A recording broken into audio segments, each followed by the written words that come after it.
মণিপুর নিয়ে দিশেহারা ভারত কোনোভাবেই নিয়ন্ত্রণ করতে পারছে না রাজ্যটির ১৯ মাসের বেশি সময় ধরে চলা সহিংসতা। এরই মধ্যে জীবন দিয়েছেন অন্তত ২৬০ জনের বেশি মানুষ। এর মধ্যে এলো নতুন খবর, ইলন মাস্কের ইন্টারনেট সেবাদানকারী প্রতিষ্ঠান স্টারলিংকের ডিভাইস মিলেছে মণিপুরে। গত এক বছরের বেশি সময় ধরে উত্তাল ভারতের উত্তর পূর্বাঞ্চলীয় মণিপুর রাজ্য। বিগত কয়েক মাস রাজ্যটি সাময়িকভাবে শান্ত থাকলেও সহিংস সংঘর্ষের জেরে সম্প্রতি আরও উত্তপ্ত হয়ে উঠেছে। রাজ্যটিতে ১৯ মাস ধরে চলা এই সংঘাতে অন্তত এখন পর্যন্ত নিহত হয়েছেন ২৬০ জন, বাস্তুচ্যুত হয়েছেন ৬০,০০০-এর বেশি মানুষ।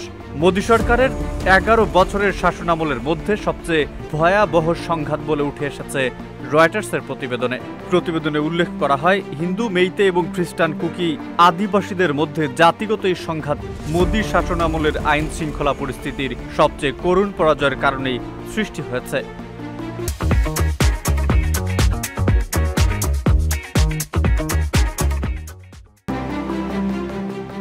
সম্প্রতি মিয়ানমার থেকে প্রশিক্ষণ নিয়ে ভারতের মণিপুর রাজ্যে প্রবেশ করেছে বিভিন্ন সশস্ত্র যোদ্ধারা। ফলে রাজ্যটির সহিংসতা বেড়েছে বহুগুণে। এমনকি রাজ্যটির বিভিন্ন এলাকায় ছড়িয়ে পড়েছে এ সহিংসতা। এরই মধ্যে পরিস্থিতি নিয়ন্ত্রণে রাখতে কেন্দ্রীয় সরকার ১০,০০০ অতিরিক্ত সৈন্য ও ৩০,০০০ পুলিশ মোতায়েন করেছে। বর্তমানে মণিপুরে মোতায়েনকৃত সৈন্যের সংখ্যা দাঁড়িয়েছে ৬৭,০০০। এদিকে গত কয়েক মাসে রাজ্যের বিভিন্ন এলাকায় দফায় দফায় তল্লাশি অভিযান চালিয়ে প্রচুর গোলাবারুদ ও আগ্নেয়াস্ত্র বাজেয়াপ্ত করেছে পুলিশ। এবার পূর্ব ইম্ফল থেকে ফের মিলল নানা ধরনের আগ্নেয়াস্ত্র, যার মধ্যে রয়েছে ইলন মাস্কের স্টারলিংক ইন্টারনেট ডিভাইসও।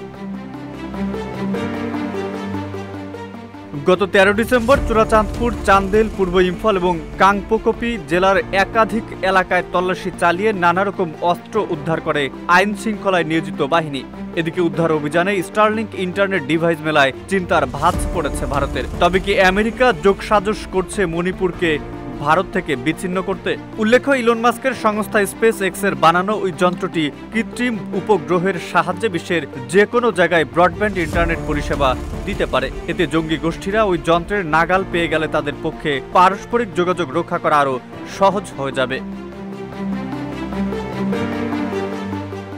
স্টারলিংক ডিভাইস নিয়ে ভারত সরকার যখন সরব, তখন নীরবতা ভেঙে মুখ খুলেছেন ইলন। তার দাবি, এরকম কিছু হতে পারে না। ভারতের জঙ্গি গোষ্ঠীর কাছে ওই যন্ত্র থাকা সম্ভব নয়, কারণ ভারতের উপর থাকা স্যাটেলাইটগুলি বন্ধ রাখা হয়েছে। তাছাড়া ভারতে ওই যন্ত্র ব্যবহার করার সরকারি অনুমোদন নেই। গত ১.৫ বছরেরও বেশি সময় ধরে জাতিগত সহিংসতায় উত্তাল মণিপুর।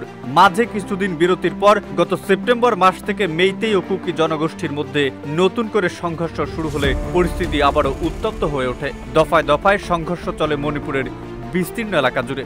রাজ্যের ৫ জেলায় জারি করা হয় কারফিউ, ইন্টারনেট পরিষেবাও বন্ধ করে দেওয়া হয়। সহিংস এলাকায় স্টারলিংকের ডিভাইস পাওয়ার পর নড়ে চড়ে বসেছে ভারতীয় প্রশাসন। ভারতে স্টারলিংকের কার্যক্রম বন্ধ, ইলন মাস্কের এমন দাবির পরেও ভারতের কপালে চিন্তার ভাঁজ। তবে কি মণিপুর বিচ্ছিন্ন করতে কাজ করে যাচ্ছে আমেরিকা?